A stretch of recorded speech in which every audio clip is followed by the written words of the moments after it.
네, 논주모연구소의 김성하 소장입니다. 요 며칠 사이에 지도 교수님께 논문을 지도받고 온 분들이 좀 저한테 좀 다급한 목소리로 호소를 하는 내용이 뭐냐면 분석을 했는데 그 결과에 부호가 좀 이상하게 나온다는 거죠. 그래서 제가 막 그 데이터를 막 뜯어봤습니다. 그 데이터를 뜯어보니까 이런 것들이죠. 물론 이제 이거를 이제 우리가 억제 효과라고 이야기를 합니다만, 억제 효과라고 이야기를 합니다만, 이 억제 효과가 결국에는 이제 분산이 잘못되었다.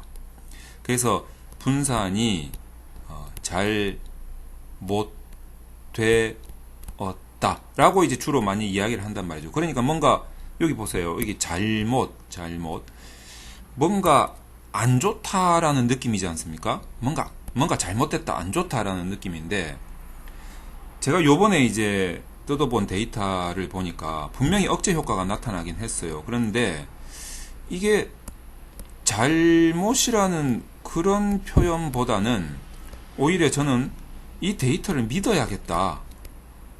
믿어야 된다. 다시 말해서 잘 된 게 맞단 말이죠. 다만 우리가 이 데이터에 의한 신뢰가 아니라 그냥 너무 상식적인 선에서 생각을 하고 있었던 게 아닌가 이런 생각이 들었습니다. 이제 그 예를 제가 좀 설명을 드릴게요. 그러면 예를 들어보시면 여러분들이 때로는 데이터를 믿어야 되는 경우도 있구나 라는 생각이 좀 드시지 않을까 판단이 됩니다. 자, 그래서 그 사례를 한번 설명을 드려볼게요. 어떤 사례가 있었냐면, 이제 어머니 거의 뭐 스트레스라든지 뭐 이런 것들, 스트레스와 관련된 것들.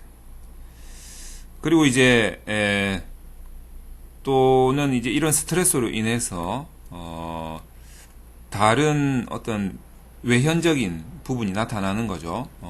어떤 외현적인 문제가 아동에 있어서 나타나게 되는데, 요 사이에 예를 들면은 어떤 게 있을까요? 좀 우리 긍정적인 요소 같은 거, 무슨 뭐 어떤 뭐 자기 자비라든지 아니면은 뭐 어머님의 자녀를 양육하는 데 있어서의 어떤 뭐 확고한 신념이라든지 뭐 이런 것들이 생기겠죠. 제가 이걸 정확하게 말씀드리지 않는 이유는 이 모델을 들고 오신 분들의 프라이버시를 위해서 모형을 좀 바꿔서 설명을 드리는 겁니다. 그래서 그런 부분 좀 이해를 해주시고, 우선 이제 이런 모형이 있다라고 쳤을 때, 이게 분명히 스트레스가 높으면, 상식적으로 봤을 때 스트레스가 높으면 아동이 뭔가 문제를 저지르지 않겠어요? 자, 그리고 부모님이 어떤 신념을 가지고 정말 잘 교육을 한다면, 이런 것들이 높아지면 아동의 어떤 문제 행동들이 낮아지겠죠. 그리고 어머님의 때로는 스트레스가 높으면 이런 신념이 무너지기도 하겠죠.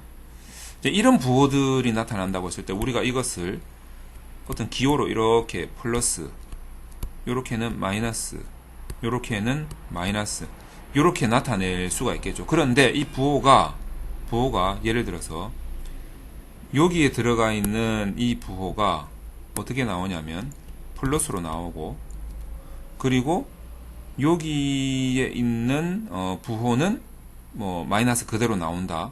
여기 있는 부호는 플러스 그대로 나온다.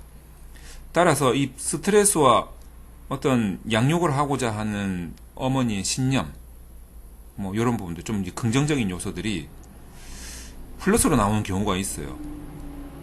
나머지 부호도 바뀌는 경우도 종종 있습니다. 근데 이거를 보니까 왜 이럴까? 이걸 그냥 억제 효과다 이렇게 생각을 하고 있었는데, 데이터를 한번 자세히 뜯어봤습니다. 우선 이제 기술 통계를 해서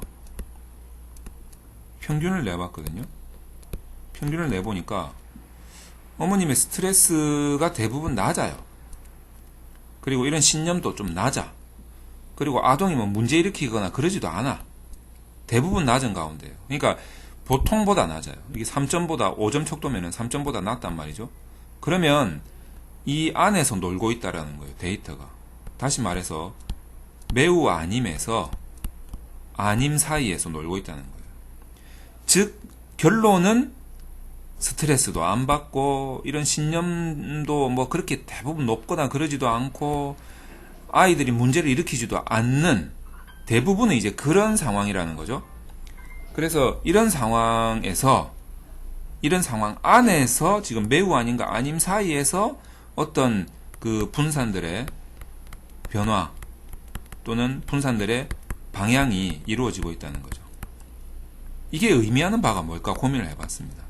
고민을 해보니까 이런 설문조사에 참여하는 우리 주변에서 흔히 볼 수 있는 주변에서 흔히 볼 수 있는 아주 보편적이고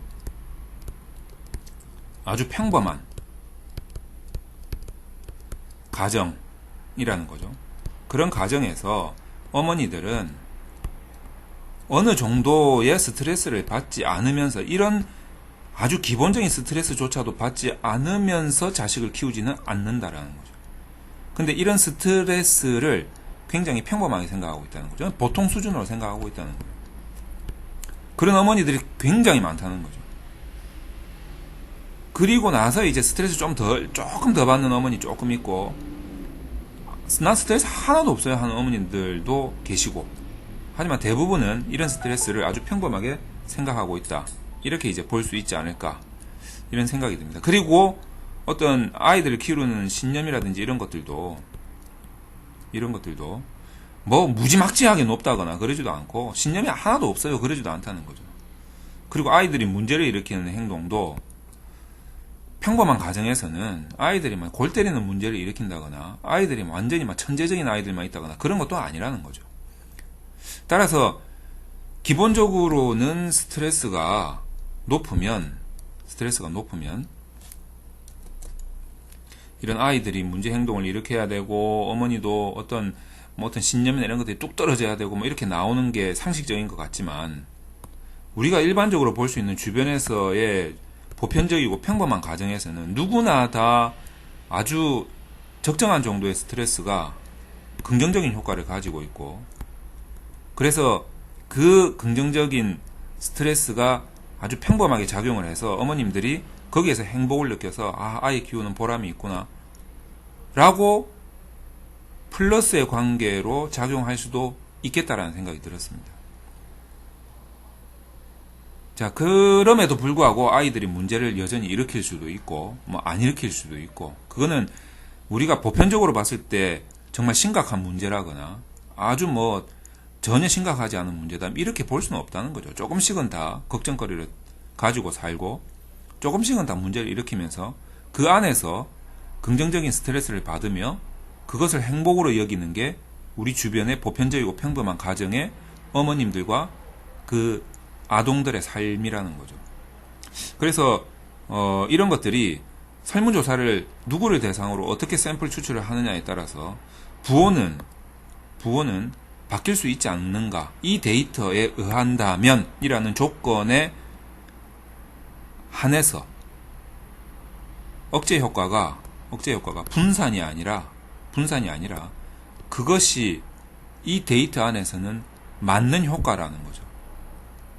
그래서 이런 그 해석을 잘 해야 될 것 같습니다. 예를 들어서 정말 스트레스가 조금이라도 높으면 뭐가 신념 같은 게 팍팍 떨어져야 되고 막 이렇게 나온다면 정확한 이 부호가 나온다면 이 안에는 스트레스를 정말 많이 받는 어머님들도 있어야 되고 하나도 없는 어머님들도 있어야 되고 골고루 돼야겠죠. 그건 샘플 추출의 문제이지 않겠나. 근데 전반적으로 봐서는 아주 평이한 정도의 스트레스를 누구나 다 가지고 사는 거 아닌가. 자, 그래서 이런 문제들이 충분히 부호는 억제 효과의 분산의 잘못이 아닌 상태에서 억제 효과가 나타날 수도 있다. 따라서 그 데이터, 그 샘플 추출을 신뢰를 한다면 그 데이터를 믿고 이 부호를 따라주는 것이 분석에 의한 부호를 따라줘서 해석을 하는 것이 오히려 더 이론적인 발견에는 더 학술적으로 가치가 있는 연구가 아닐까. 이제 뭐 이런 생각도 해봤습니다. 이런 것들은 이제 지도 교수님들이 잘 생각해서 판단을 하셔야 될 거예요. 너무 과거에 있었던 선행 연구의 부호만 믿고 그 부호가 안 나오면 절대 안 된다. 무조건 리젝트다. 이렇게 지도할 것이 아니고,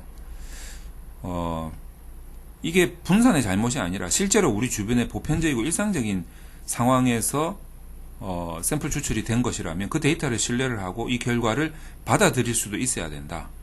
이제 이 조건이라면 받아들일 수도 있어야 된다라는 식으로 지도를 하는 게 맞지 않겠나. 뭐 그렇게 생각을 한번 해봤습니다. 자, 뭐 이런 부분도 지도를 하시는 분이나 또는 학생들이나 한번 고려해서 너무 부호가 잘못 나왔다고 해서 막 당황하거나 그러지 말고 잘 한번 기술 통계부터 해서 어떤 산포도라든지 이런 것들을 잘 살펴보면서 부호에 대한 해석을 좀 깊이 있게 하시면 좋겠습니다.